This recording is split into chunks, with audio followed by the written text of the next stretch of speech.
Eh bien, bonjour à vous. Je pense que pour cette nouvelle lune du 11 février 2021, j'ai dû refaire l'enregistrement parce que j'avais pas mis le son. Mais c'est pas grave, comme ça, c'est très bien. Donc, je vous accueille pour cette nouvelle lune du 11 novembre 2021 à 20h08 heure de Paris exactement. Donc, lune et soleil, pardon, en Verseau. Verseau, symbole de l'air, justement, rafraîchir son air, respirer et nous rentrons pleinement dans l'ère du Verseau. Il y a un immense amas d'énergie. Il y a, je crois, 6, 1, 2, 3, 4, 5, 6, 7 configurations, 7 planètes, astéroïdes, quoi, qui sont dans ce Verseau. Il y a Saturne, il y a Jupiter, il y a Vénus, il y a Mercure rétrograde, il y a Soleil et Lune et il y a Pallas. Tout cela donne vraiment en signe du Verseau une force énergétique puissante puisqu'une concentration d'énergie, c'est cela. Alors nous sommes masqués, mais cette énergie ne reviendra pas avant 2080. Imaginez la puissance du coup de cette concentration. Donc c'est un grand passage.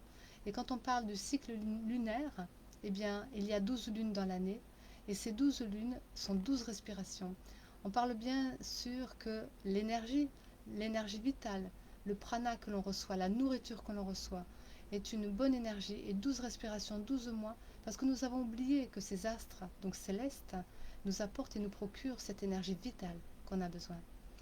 En nouvelle lune, c'est souvent on engrange l'énergie, on prépare le terrain pour qu'ensuite en pleine lune, on puisse la vivre vraiment et la libérer. On libère l'énergie en pleine lune, donc imaginez que là, on démarre seulement, commencement peut-être même si c'est un peu dans les tensions de révolution, eh bien cela va arriver ensuite à une réalité physique. Donc on engrange et après on sème, bien sûr, et on récolte la semence en pleine lune. Donc on verra ce que l'on va récolter.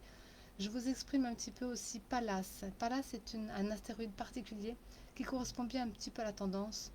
Donc Pallas symbolise la Vierge guerrière qui s'élève au rang de l'homme et assure seule sa destinée, en privilégiant cependant la paix sociale. C'est ce qu'on aurait besoin. Pallas exprime à la fois ses côtés masculins et féminins. Elle est là, elle a un rôle d'équilibre entre ces deux pôles opposés et complémentaires qui sont le masculin et le féminin. Je voulais le dire parce que franchement, c'est quelque chose d'intéressant. Et puis, puisque maintenant vous pouvez entendre, puisque j'ai mis le son, que ça fonctionne. Voilà, après j'aurai les rendez-vous d'Isabelle en suivant, de suite après la lune. Mais en attendant, pour bien vous préparer pour jeudi, voilà ce qu'il en est. Alors, il y a des perturbations, bien sûr, il faut s'ouvrir aux différences. Il y a aussi des tensions physiques et émotionnelles, physiques mais plutôt émotionnelles, affectives aussi. C'est très électrique, tout cela, ça bouge. Il y a des idées, des communications qui peuvent arriver. Il peut y avoir des choses qui soient un petit peu manipulées, mensonges peut-être aussi. Donc, des êtres critiques aussi, ou critiquer d'autres. En tout cas, c'est un mélange de tout ça dans la communication. Et puis parce que l'air, évidemment, l'air c'est la communication, donc il y a tellement d'énergie qui vont booster de partout. Donc on ne sait pas trop à quel moment ça va arriver, mais en tout cas c'est aussi en soi et avec ses proches et à l'extérieur de soi dans l'humanité, puisque la lune qu'on exprime tous les 15 jours, c'est en lien avec l'humanité. Donc il va y avoir peut-être un chaos personnel, un chaos collectif, parce qu'il y a une notion karmique là-dedans, et beaucoup de réactions en chaîne. Des changements bien sûr qui vont arriver, comme une révolution, quelque chose de fulgurant qui peut être subi, subitement je veux dire, mais subi aussi, et pour nous permettre justement d'aller dans ce sens d'évolution. Alors on a 15 jours, je dirais que l'énergie va se poser peut-être en nouvelle lune, et comme on dit, en fonction de ce qu'on va faire pendant 15 jours, on aura la récolte, mais en tout cas, peut-être des manifestations, des choses un petit peu violentes qui peuvent arriver aussi, mais il va falloir la maîtrise, c'est pour ça que j'ai marqué maîtrise de soi, parce que avec toutes ces énergies, eh bien, ça peut nous booster autant à l'intérieur qu'à l'extérieur, ça peut ne pas être évident, et qu'il va falloir comprendre du coup nos erreurs, et pas s'embarquer, maîtrise de soi, c'est bien préparer le terrain dans nos actions, pour qu'ensuite on puisse avoir cette notion de vision globale et non pas le voir simplement en pinaillage, je dirais, puisque c'est souvent ça dans les petites choses. Il faudra le voir un peu plus large, de façon à ce que cette énergie de nouvelle lune puisse être bien assumée, parce que comme je vous ai dit, c'est qu'en 2080 qu'on va rencontrer cette énergie. Donc cet amas d'énergie où il y a quand même 6 rencontres énergétiques dans ce même signe du Verseau, et la lune bien sûr avec le soleil. Donc cette nouvelle lune nous amène à engranger bien sûr et nous amène à préparer pour les énergies futures qui vont être la pleine lune pour récolter. Eh bien, nous avons une société bien sûr très matérialiste qui peut être bruyante, qui peut être trépidante, qui bouge tout le temps et qui ne se met pas dans la réceptivité. Du coup, elle ne respire pas et elle est souvent en apnée, on pourrait dire ça comme ça. Donc cette nouvelle lune par contre est bonne parce qu'elle va nous permettre justement de syntoniser, donc amener cette unité qui va aller dans l'énergie vitale. Une énergie vitale qui va non plus être dans un pouvoir sombre sans spirituel, qui va nous amener non plus dans une confusion, dans des peurs et une dépendance avec plaisir facile, mais ça va nous amener plus de sens, un vécu en conscience, ça va nous amener un ressort qui va remettre un contact avec le sens du divin et qui va nous permettre justement de conscientiser que l'âme humaine peut atteindre des sommets parce que l'âme, c'est bien plus que simplement la personnalité, bien plus que le pouvoir, puisque l'âme ne met pas le pouvoir, elle aide justement le plan d'incarnation pour vivre son chemin de vie. Et bien sûr, recevoir dans la nouvelle matrice une création, une créativité qui va être nouvelle, puisqu'on va créer donc cette nouvelle matrice pour le monde de demain. On pourrait parler aussi que Vénus, pas Vénus, pardon, Verseau, le Verseau, l'énergie du Verseau, on pourrait dire Vénus aussi parce que c'est de l'amour, mais ça va dans le sens du collectif. C'est une énergie d'absolue liberté. Donc la liberté à soi, la liberté à l'autre, c'est une forme d'amour aussi au fond.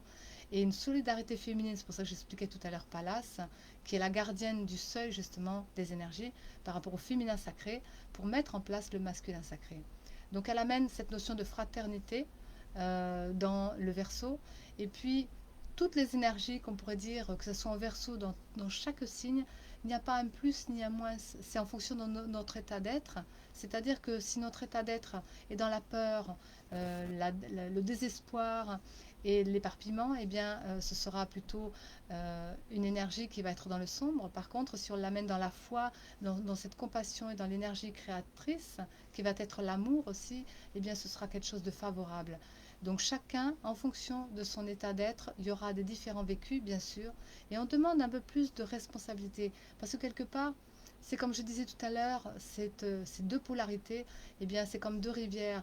Quand elles sont collées, ces deux rivières, il n'y a plus de séparation entre l'humain et le divin, c'est la fusion, c'est vers quoi je suis messager canathérapeute. Tous les enseignements que j'ai reçus, c'est d'amener justement la fusion entre l'humain et le divin. Et dans mes formations, dans mes accompagnements, tout va vers ça, pour développer aussi l'amour et le lien avec la nature profonde, la nature en soi, sa nature véritable, et la nature aussi faire le lien dans la création. Eh bien, notre humain et notre divin doivent ne plus être séparés. Et pour cela, eh bien, il y a cette unité. Mais ces deux rivières, pour l'instant, se rencontrent.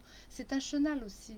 Donc, c'est pas évident parce que on doit passer par ce petit décor, par ce petit espace. Même si on a une grande dimension, il faut l'amener là-dedans dans l'humain parce que on ne doit pas aller trop loin sur les côtés. On ne doit pas s'éparpiller. C'est juste traverser comme à l'intérieur d'un tunnel pour faire tomber ces murs, faire tomber des choses qui sont égotiques aussi. Et puis que là, dans ce chenal, eh bien, il y a autant les énergies masculines et féminines qui se rencontrent et qui doivent se réunir. Et puis, elle doit s'unifier et donc l'énergie vraiment de cette période aussi, eh bien, c'est de faire tomber nos masques égotiques et de permettre la chute peut-être, mais c'est une chute favorable dans le sens que ça va réunir ces deux aspérités qui sont en nous, féminin et masculin, dans l'unité. Donc ensemble, action, décision, réaction peut-être, mais une réaction qui sera maîtrisée pour permettre justement de faire un changement à l'intérieur pour que le changement extérieur soit. Et ça passe par soi, donc c'est toujours un travail sur soi, bien sûr. Aussi, bien dans sa nature, c'est le vivre plus unifié, donc plus sacré, plus spirituel, pour servir l'humanité. Et donc, il y aura une notion de responsabilité dans chacun. Pas la responsabilité par rapport au masque ou pas, la responsabilité par rapport à soi. Et du coup, ça va amener à découvrir son potentiel, ça va amener à mettre en œuvre l'esprit de partage. Ça va amener aussi d'assumer, comme je disais la dernière fois, 2021, assurer, assumer, eh bien, on va pouvoir assumer et assurer son chemin de vie. Du coup, on ne va pas tirer le pouvoir du travail d'autrui, puisque ça va être à le faire en soi et sur soi. Conceptualiser aussi peut-être la justesse de la liberté justement pour soi et ceux qui nous entourent, puisque c'est ça aussi, l'ère du Verseau.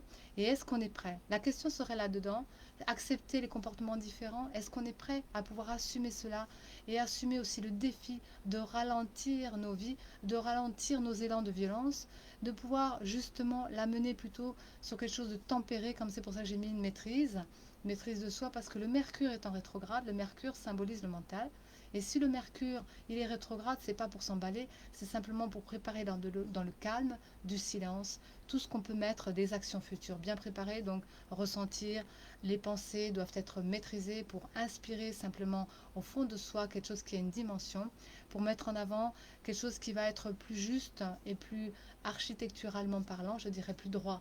Et quand on est droit, eh bien on voit, on est aligné, on voit juste. C'est pour ça qu'il y a besoin d'une notion globale par rapport à cela, pour qu'on puisse arriver à mieux voir que dans les petites choses, quand on dit on pinaille, on ne voit pas parce qu'on est dedans. Donc prendre du recul et de la hauteur, ça nous permet de nous calmer et de voir mieux les choses justement.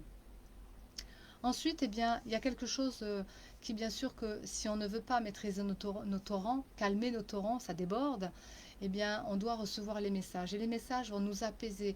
Et on doit trouver la paix pour recevoir les messages. C'est pas quand on est dans la confusion et dans le brouhaha et dans la rapidité ou dans la notion de, justement, de manque de respire qu'on peut arriver à canaliser. Mais une fois qu'on a réussi à trouver cette maîtrise, on peut le vivre de différentes façons. Mais d'abord, il faut trouver le calme et ensuite on pourra le vivre dans la rapidité. Parce que la notion de l'esprit, moi je le vois souvent comme ça, c'est très rapide. Les soins, c'est 3 minutes. Les informations, ça arrive et ça s'enchevêtre. Je veux dire, ça se met tellement avec précision que on est à l'heure, au bon moment, avec la bonne personne, au bon endroit et les choses se placent comme ça doit être. Donc c'est cela aussi, ça vient à soi de plus en plus, la notion d'esprit. Donc on pourrait dire que Saturne qui est en Verseau, il est un peu différent parce que quand il était en Capricorne, c'était restreint, c'était plutôt karmique, c'était plutôt virulent. C'est vrai que là, il y a une notion karmique, mais elle est placée différemment parce que Saturne termine la lignée de toutes les planètes. Donc il dit, voilà, c'est la fin, on ne revient plus en arrière, on ne revient plus en arrière. Mais devant, c'est Soleil et Lune, devant, c'est vers l'avenir. C'est la sensibilité qui veut être le féminin sacré justement, la réceptivité et avec une énergie solaire qui va être un bon aplomb dans l'action, pas n'importe comment. Et Saturne en Verseau, bien il est le maître, là justement, il est maître chez lui et c'est la notion de négociation qu'on pourrait avoir justement à travers toutes les parties. Parce que c'est une bonne terre aussi et fertile. Donc on va travailler, on va accueillir, on va mettre en graines et donc on va accueillir ces idées nouvelles qui sont de l'ère du Verseau pour l'avenir, le futur, la science, toutes les nouveautés, technologies ou autres qui vont venir aussi se placer. Parce que c'est des même si dans cette notion de Verseau qui est la liberté, justement, on a perdu nos libertés, on ne peut plus rêver. Donc on doit rêver, se fédérer justement, avoir cette force ensemble, parce que quand on est ensemble, eh bien, on va avoir plus de pouvoir, plus de place que le pouvoir établi, parce que ce sera plus un pouvoir intérieur qu'un pouvoir extérieur. On va pouvoir l'amener avec intelligence, on va pouvoir l'amener avec une force justement des éveilleurs de conscience, avec une force des éclaireurs qui sont porteurs de lumière, parce que l'énergie nouvelle, c'est un ensemencement dans les cœurs, c'est une bonne terre, c'est très favorable, parce que la terre qui peut être en opposition et en conflit, je vais en parler justement, eh bien, nous amène simplement à voir qu'il y a un équilibre dans tout ça. Et donc, cette terre qui est en taureau et qui peut être en conflit justement avec ce grand amas d'énergie dans l'air, c'est la communication avec sa terre, avec son corps, avec la terre aussi, et bien le sens de la vie. Et Uranus est en conjoint au taureau, et en même temps, c'est une bonne terre, mais il y a Lilith. Lilith, c'est le karma collectif. Et il y a Mars. Mars, c'est le principe d'action, mais qui peut être explosif et conflictuel, justement, avec cet amas d'énergie qui est dans l'air du Verseau, dans la communication. Donc, attention, les communications entre les uns et les autres, mais en même temps par rapport à l'avenir de ce qui doit être. Donc, il y a une confusion là-dedans. Le flou de la lune karmique et la violence du Mars, qui, quand il n'est pas maîtrisé, ben, ça explose, ça implose. Et du coup, c'est conflictuel et c'est difficile autant pour soi que pour ses proches, parce que c'est très proche dans l'ère du Verseau. C'est la communauté aussi. Donc c'est les groupes, la société bien sûr, et le peuple. Et ce qui pourrait nous aider aussi, c'est simplement parce que la planète Neptune, qui a un plan spirituel et dimensionnel, nous aide et veille à tout ça, justement. C'est pour ça qu'il faut prendre de la hauteur et d'être un peu plus dans le ressenti avec la foi qu'on peut avoir, avec la conscience autre qu'on peut avoir aussi. Donc le voir différemment, percevoir les choses autrement, justement, que simplement le prendre en petitesse, mettre de la hauteur dans ça, parce que Neptune est toujours en poisson, donc très favorable, il est puissant chez lui. Poisson, c'est justement la réceptivité, c'est les ondes, mais il pourrait être dans l'illusion, alors qu'il y a Cérès. Et Cérès, c'est un astéroïde qui est très bien parce que c'est une gardienne très, très thérapeutique aussi, mais gardienne justement du vivant. Du vivant, et en même temps, elle nous amène cette sagesse et elle donne de la dimension donc à Neptune pour lui dire, ben voilà, tu vas le voir avec des valeurs spirituelles, avec une sorte d'humilité. Tu ne vas pas mettre de l'action simplement comme ça. Tu vas y mettre de la profondeur et de l'ampleur, parce que c'est ça aussi. Alors, les porteurs de lumière, eh bien, chacun, chacune, on va pouvoir apporter aux uns et aux autres. Je dirais que, en tant que messager, j'ai reçu un petit message que j'ai transmis aussi à un de mes partenaires. Je vais vous le lire parce que je trouvais ça intéressant. Ça donne un petit peu la synthétique. Et il me disait, en effet, un repli ne veut pas dire, parce qu'il faut être calme, un repli ne veut pas dire cette fois pour fuir, mais pour remiser la voix, sa voix, VOIE, avec inspiration. Vous voyez, Neptune qui reçoit l'information. Et surtout, bien assouplir notre climat intérieur, c'est-à-dire notre tempérament, notre partie personnalité, l'humain que nous sommes. Avoir un regard un petit peu comme la science, l'électron, les ions, c'est bien de poser le plus et le moins, mais de l'amener en plus plus, parce que du coup, ce sera de relancer le noyau central qui est notre cœur, notre possibilité en nous, électrons, la membrane un petit peu qui nous protège aussi d'une certaine façon, comme elle protège la Terre d'une énergie magnétique, eh bien nous sommes aussi protégés si nous faisons attention dans notre petit cœur à pas tout emballer, à tout révolter non plus. Notre cœur, pour notre évolution et notre plus grand bonheur aussi à nous, notre plus grand bien. Alors attention, aïe aïe aïe, comme on disait, les conflits qui vont se dire les meilleures parties. Les parties, ça peut être les particules comme à l'intérieur de nos cellules. Et nos parties, eh bien, ça peut être la politique ou à l'intérieur de nous aussi nos critiques, de façon à ne pas jouer aussi sur l'ADN. L'ADN, c'est nos cellules, parce qu'on est en train de mettre en place des choses. Donc donner le sens de la vie, le sens du vivant, faire attention à tout ça. Et la vie, justement, nous renvoie à nous-mêmes, au vrai. C'est-à-dire de savoir aussi dans notre plan d'incarnation, notre âme, eh bien notre âme, elle est venue faire quoi? On en est où avec cette incarnation? Notre âme, elle nous dit qu'est-ce que tu vas faire demain, mais qu'est-ce que tu peux faire maintenant déjà pour enclencher quelque chose qui va être dans le futur? Eh bien, cette semaine, on sera vraiment baigné, voire pendant 2 semaines, pendant ces 2 périodes, 2 semaines avant la pleine lune, on va pouvoir engranger, ensemencer et mettre des nouveautés parce qu'il y aura des résolutions. On aura des choix d'orientation toujours et des choix d'action.